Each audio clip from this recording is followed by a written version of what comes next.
My name is Bilal. I've been a part of 6 different startups, including an IPO, an acquisition, and a Fortune unicorn. My background is like 0 to 50 million in recurring revenue. That's my jam. So I know that well and good. And today I want to talk about death to quota, an approach to thinking about quota very differently, especially in the early stages of a startup, and a much better alternative to consider when trying to create a successful path to revenue and growth.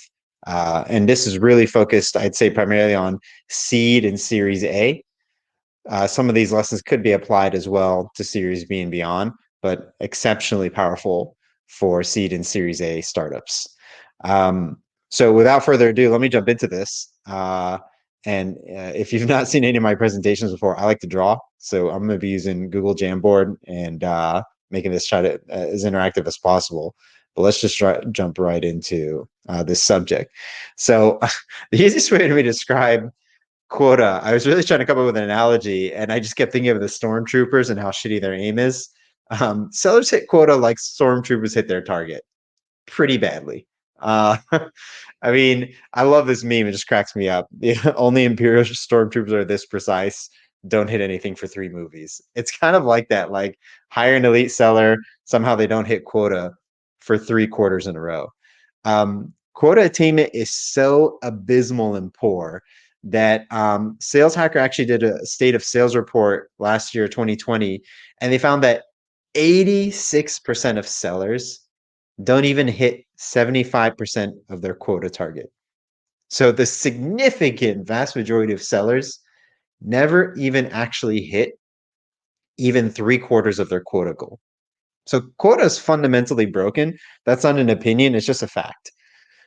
So the question becomes, are we going to keep using a process that's clearly broken and doesn't even work for large enterprise companies that have the established resources and time and investment to actually try to enable their sales team and take that broken model and try to apply it at a startup that's resource constrained? Probably not a recipe for success. So what's the alternative? How can we think about this? Well, let's take a root cause of what's going on when people think about quota. This is how I've seen it play out, and I advise several startups, and I've seen this going on in the room just, and I'm scratching my head as it does. I've seen this sort of like waterfall math occur, where somebody says, okay, well, this year our revenue goal is to grow ARR by, let's say, like 800K. Okay, so they've got this nice goal here. And like, okay, and we got 2 sellers now. So that means the quota is just 400K. Simple, basic arithmetic there, nothing fancy going on. But then you look at this company and how it performs in terms of actual quota attainment over time and revenue. And it looks something like this.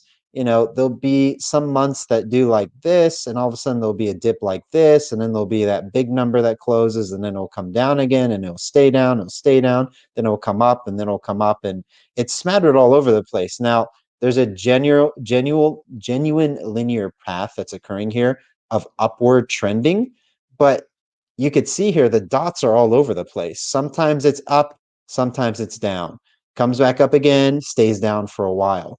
And it's never linear in terms of the actual quota achievement month to month, quarter to quarter. But over the year-long period, there's growth occurring.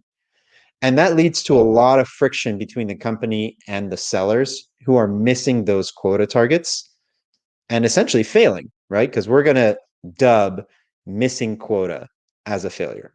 All right. So, how do we address this? How do we address this problem of quota failure? Well, let's take a different approach. Imagine for a moment you and I are new sales hires at a company. So, I'm going to explain to you the comp plan in a different way where we remove this fallacy of quota that simply doesn't work, that's systemically broken across the entire sales world, and we take an alternative approach. So imagine this, okay? You come in day one, and I tell you, okay, well, here's the thing. 90% of your compensation is going to come from what I described right now. We expect you, new seller, to close a minimum of 3 deals every single month or 12 deals a quarter. So there's 2 ways to win already. you could potentially close 3 deals every single month. Or if you have a month where you don't close a minimum of 3 deals, we still expect you to close a minimum of 12 deals a quarter. All right. And these are hypothetical numbers. Adjust them based on your sales motion. If you're high velocity, you might have way more. If you're enterprise focused, this might be more of the numbers or even less. Adjust them as necessary, but set a minimum instead of a quota. Because a quota you want to think about is the overall goal. What we're talking about is the floor. Where's the baseline? And then we're going to have a revenue as well that's a baseline. We expect that you produce, in terms of revenue, something like, let's say, a minimum of 3,000 a month in ARR, roughly 12,000 every quarter. Okay. Again, minimum. If you fall below these minimums, there's cause for concern. So now we're broadcasting to the seller and letting them know, look, this is the threshold. We believe that you can do far above and beyond this. Anything less than this, red flags. Whether it's you, it's us, it's the product market fit, whatever is going on, clearly there's a red flag. We need to revisit this. So we're giving the seller 4 ways to succeed. It might be that you close one deal for 3,000. Well, great. You don't need, obviously try to continue to close, and we'll get into that in just a moment, but you've succeeded crossing the minimum because you hit the revenue number that you needed to. Or there might be a situation where you close a lot of deals, but they were land and expand opportunities, so they didn't necessarily hit the revenue number, but you did hit the number of deals required for the quarter. Find some way in this matrix here to hit the minimum every single month and every single quarter. And now what we're going to tell that seller is, for everything that's below the minimum, we're going to pay you 5%. All right. So 5% commission on anything you close below the minimum. As soon as you hit the minimum and surpass it, that number now jumps to 11%, let's say. So now all of a sudden you're getting more than double for surpassing the minimum. What we're doing is we're helping a seller understand, look, there is no incentive for you to sandbag. There's a lot of ways to pass the minimum, either in a month or a quarter. Try in every way, shape, and form possible to surpass the minimum, because there's a huge upside if you do. You will more than double your commission for that month or quarter by surpassing the minimum. So now there's complete and total focus on not sandbagging and just closing what you can. Very critical. And then on top of that, we're going to have an accelerator for you. So if you're able to pass what we believe is a stretch goal, and let's say that stretch goal might be something like, let's say it's like 16 deals in a quarter, or more than 20,000 in ARR in a single quarter. One or the other. Again, 2 ways to win. It could be this, or it could be this. We're going to add on top of what we just described another 5%. Okay. So now all of a sudden you're getting this plus this. You're going to get 16% payout for everything you close that quarter. So if you're having a great month and things are going well, keep pushing. Or if the quarter looks like it's going to be really strong and you've either got an opportunity to close a number of deals or you got a chance to land the big one, go for it. You're going to get even more on top of that. So far, so good. I want to see if there's any questions. Let me just pause for a second here. I don't know if there's even a way. Is there a way to ask? I did not see. If you guys even, I don't know if you want to use the chat, if you see the same chat that I do on the right-hand side. If you don't, no problem. I don't want to slow this down. But if you see the chat the way I do, please go ahead and ask questions through that if you'd like to.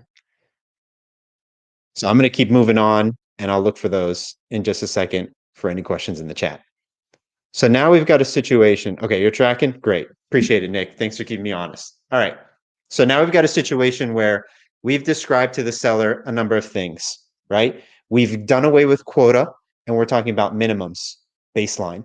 We've given the seller 4 different ways to win, whether it's on a monthly deal amount, a monthly dollar amount, a quarterly deal amount, or a quarterly dollar amount. So plenty of ways to win. We've given them clear incentive and clear direction that anything less than the minimum is clearly bad, and anything more than the minimum is clearly good. And on top of that, we've given them great incentive to push as much as they can when possible, because if they do, there's gravy on top.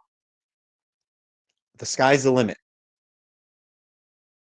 Now, what about that remaining 10%? Okay. That 10%, we're going to take a portion of what you would normally earn, and we're going to put that as a team bonus. Why? Because at an early stage startup, it's incremental if a seller performs well. It's exponential if that seller takes the learnings from how they're performing well and teaches it to the rest of the sales team. So let me repeat that again. An individual seller succeeding is incremental value to the business. That seller documenting that win, sharing it with others, and spreading that tribal knowledge is exponential for them, for the entire company and all the sellers that will come after them. So you want to create something within the compensation that allows for that team bonus that quota typically does not have, right? Quota typically does not have. So the team bonus mentality is this, okay? We've got a team bonus set aside. That's a pretty significant amount of your pay. It's not insignificant to say 10%. And here's the deal. If we're able to hit our best month, if every month is our best month, so we're going into the month of August. If August is better than July, I'm going to give you and every seller on the team, regardless of who was the main driver behind that month being the best month, a flat bonus of, let's say, $1,000. Okay. So there's just bonus money there. Whether one of your teammates just happens to close the largest deal in company history, or each of you combine to make it the best month, I don't care. I'm going to reward all of you because I want you to have that sense of winning together, that this is a team sport, that the contribution of one seller helps the entire team, because it does. We're increasing market share, we're increasing awareness, we're increasing our footprint. It's success for all of us, especially at an early stage. And not only that, if our quarter is the best quarter, I'm going to throw in an additional bonus on top of that. I'm going to give you, let's say, 2,000 for everyone on the team if you can make our quarter the best quarter. So now we're incentivizing not only month to month performance, but a chance to win quarterly as well as a team. Again, one way to play, a lot of ways to win. That mentality is extremely powerful in the early days. One way to play, but many ways to win the game. You want that, to give people a lot of options to keep pushing. And what you see when you do this, and this is something that we had at Connectifier. So I was at a startup called Connectifier a few years back. It was my second startup to be a part of. We were acquired by LinkedIn for 150 million. And part of our compensation package was this team bonus, exactly as described. Our one of the sellers on the team, Tyler, who was the top seller at the company at the time, closed the largest deal in company history with Amazon. That deal took, I mean, God, Tyler probably worked on that deal for over a year. I distinctly remember at different points in time, myself and other teammates helping him out with that deal, doing admin work, recording the calls and helping him with notes, all sorts of different things. Why? Because that deal, when Tyler closed it, paid me $3,000 in commission. I was completely aligned and incentivized to help Tyler succeed in that deal. I was rooting for him as if it was my own deal. And he felt that love and support. And it was a team win and accomplishment for the entire company to close that massive logo. Capturing that and bringing it to your startup is critical. And this is going to help do that. And then you're going to give one final, cherry on top of this cake. You're going to say, and we've now got an annual stretch goal. What's that stretch goal? Well, lo and behold, if we go back to what we initially said in our framework, that might be the 800,000 in ARR, right? The initial goal that we had, that we wanted to hit when we did that backwards waterfall quota calculation approach just a few minutes ago. And we tell them, you know what? Is if as a team, you are able to hit 800,000 in ARR growth this year, I'm going to give you guys a real nice bonus for that. I'm going to put up a number that's substantial. I'm going to say something like 7,500 per seller just off that. So now there's a big pot. So you could be winning every month. You can be winning every quarter. And guess what? If you do, odds are you're going to win the year and get the biggest prize of all. The beauty of it is these bonuses come from the compensation that you were planning to pay anyways. You're just structuring it differently and giving people these targets to reach without the failure of missing quota month over month or the unpredictability of revenue that's very common in the early stages. Because a lot of what early stage sellers do is more problem solving and strategy than actual sales, right? You think about Oracle, IBM, Salesforce, and the sellers that they have there. Those sellers are walking into a pre-built playbook, engagement platform set up, a tech stack that's a mile long, and they just need to execute. The sellers that you're hiring at the early stage are not doing that. They're still trying to pressure test your ideal customer profile. They're not even sure necessarily about the messaging. They're learning every day about competition and how to react to what the competition lays in terms of landmines and objections, all of this stuff.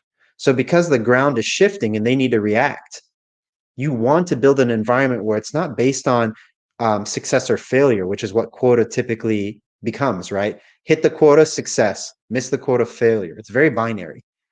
Now we're creating a compensation package in an environment that's like, there's many ways to win. We do want to set a floor, right? We don't want it to be completely loose. So we're setting some minimum expectation. But the upside is there. And if there's unpredictability in 1 month or 1 quarter, it's not the end of the world because there's many ways to win. So what this leads to is an environment where you've now set fair baseline expectations for the entire revenue team.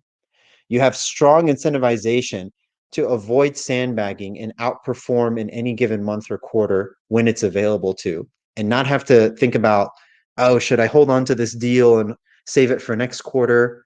Or should I, position this in the second month instead of the first month? No, if the deal's available, close it, bring it in. And now you've got that mentality of let's make every month and quarter be our best. We're rewarded to, like, as a team, we succeed every time our month and quarter is the best of the year or of the company history. And that leads to this culture of winning together. So you're building a culture of winning as a group instead of the lone wolf mentality that becomes very dangerous and toxic to a revenue team and the environment there. So let me pause and get some initial thoughts from those in attendance on this approach. Any questions so far?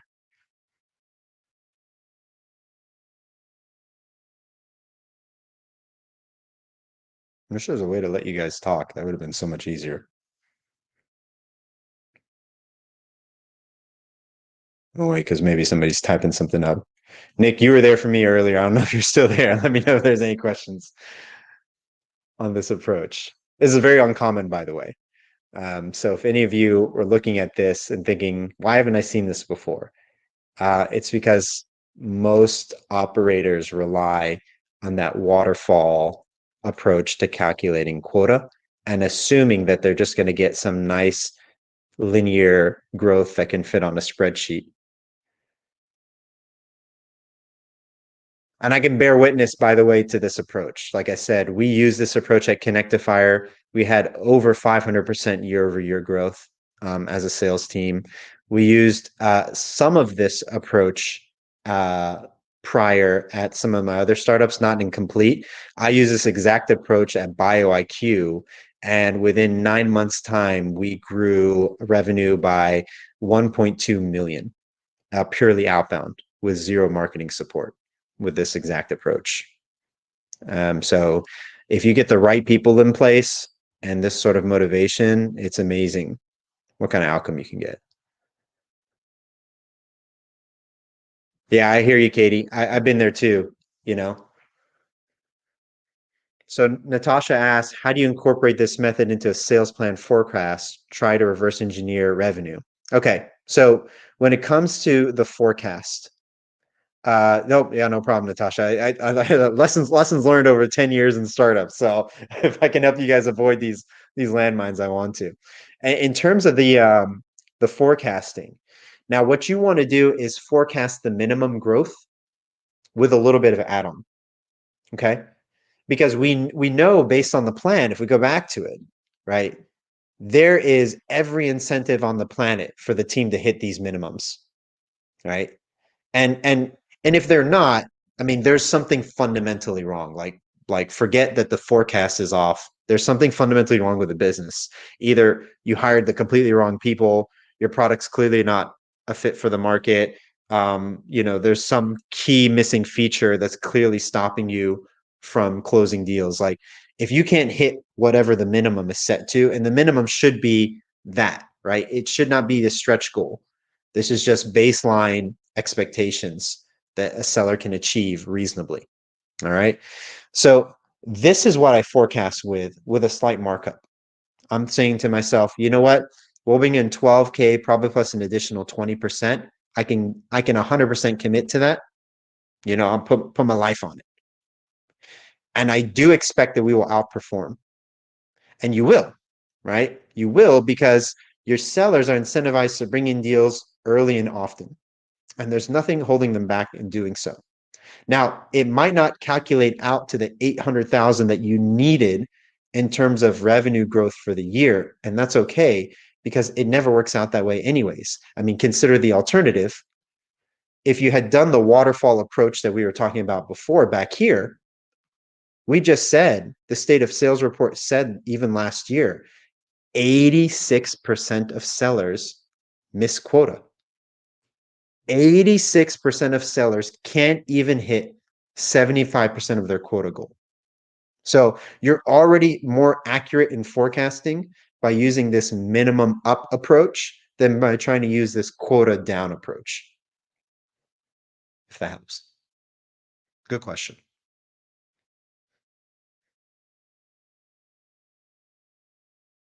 Any others?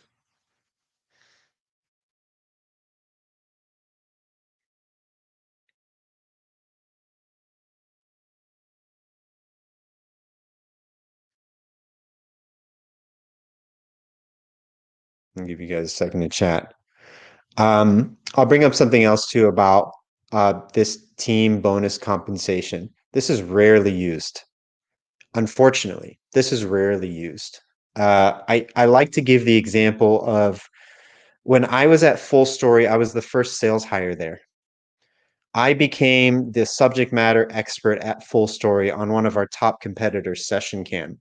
I mean, I knew everything about them, in and out, back and forth, up and down. It was me.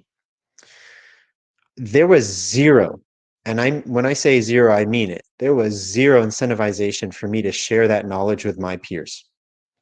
Now, I want you to think about this for a second. You've got a seller on the team that has completely mastered one of the arch nemesis competition in the space. If I hoard that knowledge, I might incrementally be able to close an additional 2, 3, 4 more deals that year. We had a team of almost 16 people at one point at Full Story. What's the value of me as a seller sharing with the other 15 reps that tribal knowledge, whom they themselves might be able to close an additional 2, 3, 4 deals a year, right? So is it better to have one rep close 4 additional deals or to have 16 reps close an additional 2 to 3 deals? It's the difference between an additional 400,000 in ARR. The comp plan at Full Story had nothing to incentivize me to share with the team. I still did out of the kindness of my heart, but you want to reward and recognize that behavior. So I want to really stress this 10% compensation being focused on team related things because there is nothing more powerful at an early stage startup than to have your sellers working together and be bound to each other even in their compensation, right? Like you're saying to them, this isn't even like my opinion. I'm literally going to bind you all together. I'm going to tie your ankles together. You will sink or swim together. right? You will make less money this year if your peers don't succeed. There's something very powerful in that mentality. And it leads to very, very good behavior, right? The right kind of behavior to build a culture of teamwork.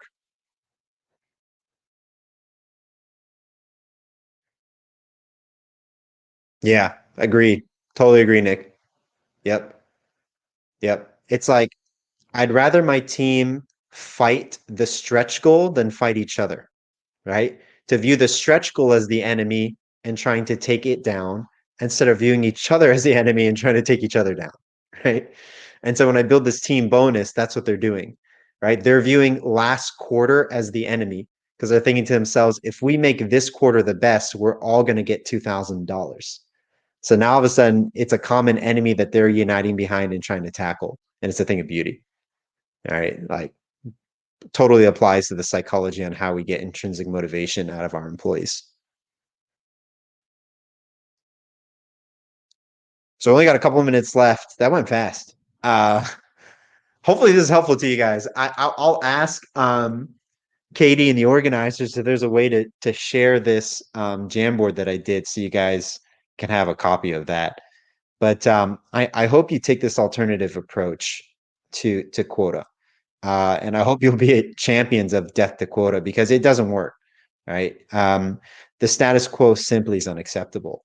We can't live in a world where 86% of sellers can't even hit three-quarters of their quota, right? And that's regardless of product segment, industry, vertical. Like when something transcends industry and boundaries that way, you know it's not a people problem, it's a process problem. Like there's something fundamentally flawed and wrong with quota because everyone seems to suck at it.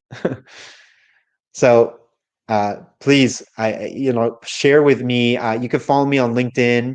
I've got a newsletter, deathtofluff.substack.com. But I'd love if any of you take on this challenge and try to implement this alternative approach to quota to share with me the results that you get. I've seen it work enough times to know and be confident that even if you take even a portion of this formula and alternative approach, you'll see success. But I'd love to hear the stories regardless. So thank you all for coming to my talk. I appreciate it. Any other final questions before we jump off? And like I said, I'll find a way to get this Google Jamboard in your guys' hands. I'm gonna drop it back on this meme.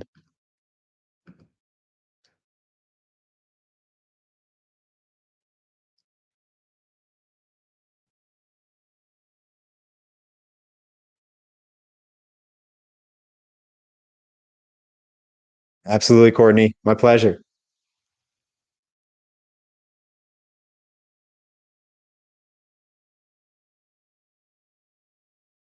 Actually, you know what? I think I can drop it right here. Dude, what am I even doing? Hold on. I'll share it with you guys right now. I think I could just drop it in the chat. I wasn't even thinking.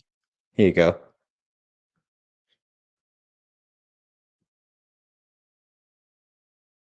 Let me know if you guys can access that.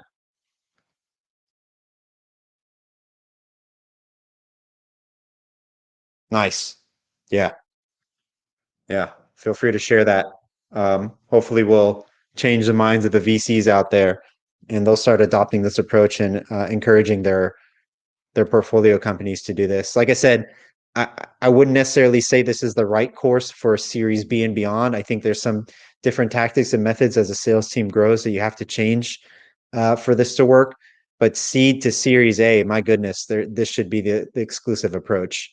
Up until the sales team grows to about, I'd say 10 or more sellers. At that point, you might want to use a different structure. And maybe that's a topic for another discussion another day. But in those early first couple years and that initial ARR growth, this is the best path forward, undoubtedly. All right, guys, we're up on time. I appreciate you all joining. Thank you so much. Hopefully, we'll connect on LinkedIn. Enjoy the rest of the event. Take care.